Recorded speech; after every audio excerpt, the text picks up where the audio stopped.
Audio Jungle.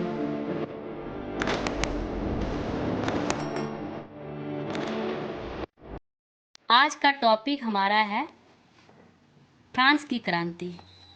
मैं वीना कुमारी आज का क्लास आप लोग का लेने जा रही हूँ।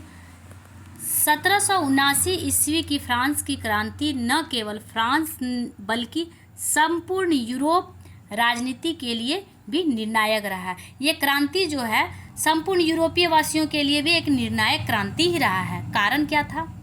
सामंतवाद, वर्गीय विशेषाधिकार, भ्रष्ट नौकरशाही, निरंकुश और अयोग्य राजतंत्र के विरुद्ध मध्य वर्ग का विद्रोह था। कारण क्या था कि फ्रांस के जो मध्यवर्गीय लोग थे, इन लोगों को विशेषाधिकार प्राप्त नहीं थे। इन लोगों को कोई भी किसी भी प्रकार का अधिकार प्राप्त नहीं था। ठीक है, तो आज हम लोग फ्रांस की क्रांति के बारे में ही हम डिस्कस करेंगे। सभी यूरोपीय शासक स्वयं को पृथ्वी पर परमेश्वर का प्रतिनिधि मानते थे।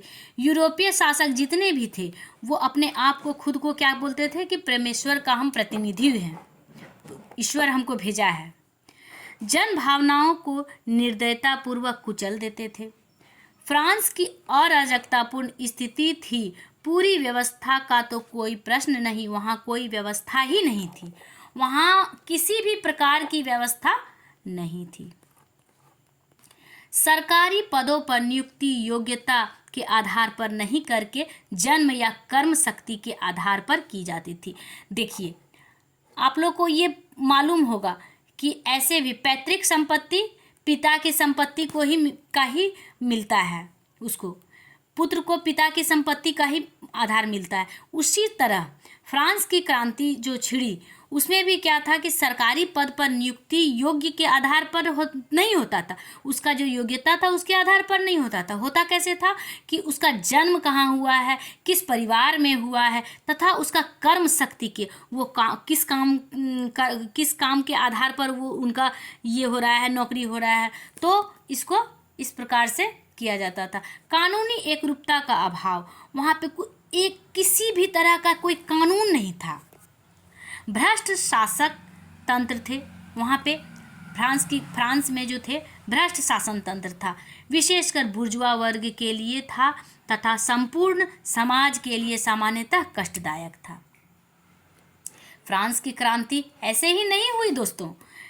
ये क्रांति के लिए गरीब लोग, इसमें स्टेट जो बटा हुआ था, 3 तरह के स्टेट बटे हुए थे, उसमें तीसरे स्टेट को कोई भी अधिकार नहीं दिया गया था, जिसमें किसान लोग आते थे, कारीगर आते थे और व्यापार जो करते थे वो सब इसमें आते थे, तृतीय स्टेट में।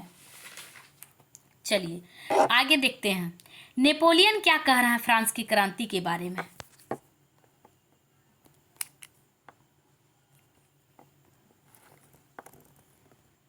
नेपोलियन का कथन है क्या?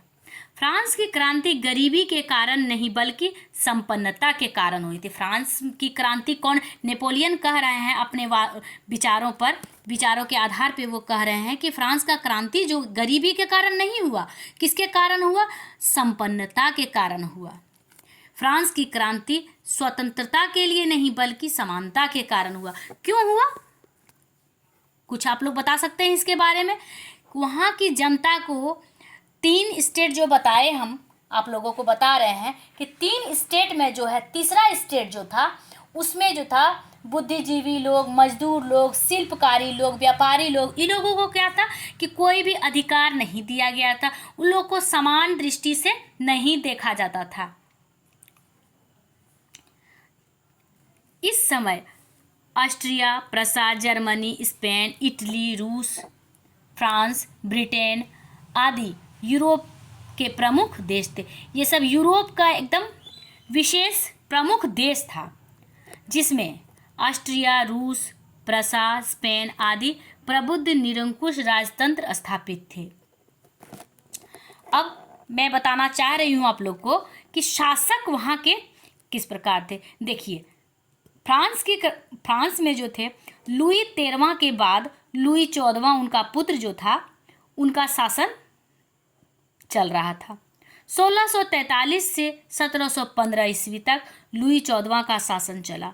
उनका जन्म जो हुआ था 1638 में हुआ था। उनका जन्म किसका? लुई 14वां का जन्म। लुई 14वां का जन्म कब हुआ था दोस्तों? 1638 में। 5 वर्ष की आयु में उनके पिता लुई 13वां के बाद राजा का पद संभाला। लुई 13वां का मृत्यु जब हो गया तो 5 साल के वो थे लुई 14वां, और 5 वर्ष की आयु में ही उन्होंने